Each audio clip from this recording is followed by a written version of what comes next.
Hello and welcome to the Tank Club. Today we are going to be looking at the best gems to socket for tanking in New World. We'll start off with the weapons. You cannot be a tank in New World if you don't use Carnelian gems on your weapons. This is absolutely non-negotiable. You should use pristine cut Carnelian gems on both of your weapons, as this offers the highest value percentage of threat. By using this gem and combining a good damage output, you should never need to use the hated perk on your gear, because this offers more than enough threat.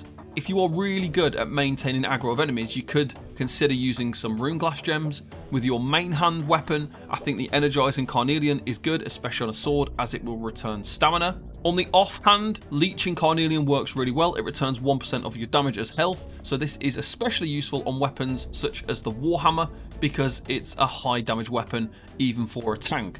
My personal setup here, as you can see, I do use the leeching taunt on my back bar, and on my front bar I just use a regular Carnelian. Next we have armor gems, and there are a few different ways to set this up, and it can vary depending on which weapon abilities and gear perks you are using. For general use, doing overland, bosses, elite areas, normal expeditions, you simply socket the onyx gems. This will provide you with the most general benefit in that kind of situation. When you begin tanking mutated expeditions, there is then the option of using different gems depending on the mutation type. There are 4 mutation types with relevant gems for each one, and these include Amethyst for void mutations, Amber against nature mutations, Aquamarine for ice mutations, and finally Ruby for fire mutations.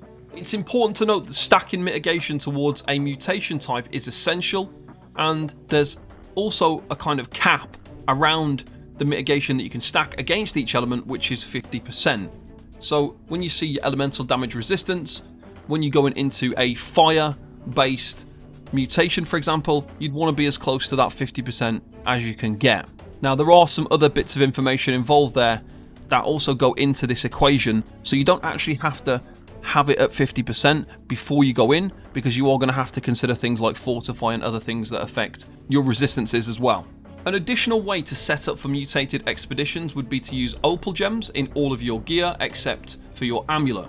You could use a specific gem for each mutation that has an elemental protection perk. For example, for a nature mutation, you could use an amulet with the nature protection perk, and then also socket the gem that matches that as well.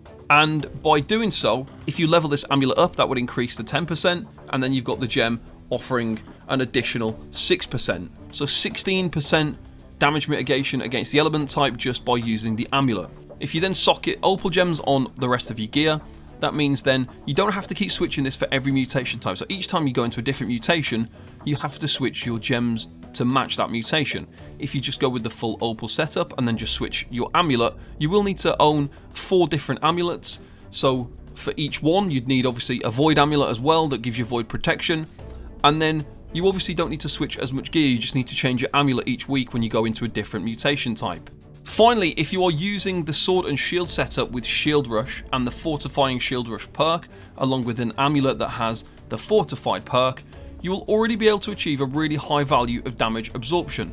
So when you combine the 30+% fortify along with the 20% elemental protection from having 8 opal gems here, you can see I've got 7 because I've got 1 that can't be changed on my ring. You'll be hitting that 50% mitigation cap this way as well. So Fortify has to be considered when trying to push to those elemental caps, because Fortify will be included. So Fortify plus your specific protection with gems is going to make a big impact. So you can set up your gems in a number of ways. Obviously, the most cost-effective way is going with a full opal gem setup on your gear, since this means you won't have to switch the gems each week when the mutation changes to a different type. There are no good name drops of amulets that have the elemental perks on them, so you will have to go and buy these or farm these, and you will need 4 of them to rotate for each mutation type, but this isn't necessarily a difficult thing to do. The cheapest method to achieve this quickly and right now would be to go with the shield rush setup along with the opal gems. This might appeal to people, especially if you are newer to the game and you don't have the option to keep switching.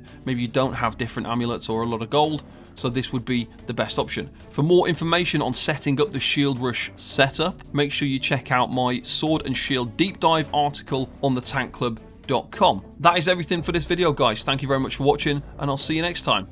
Bye-bye for now.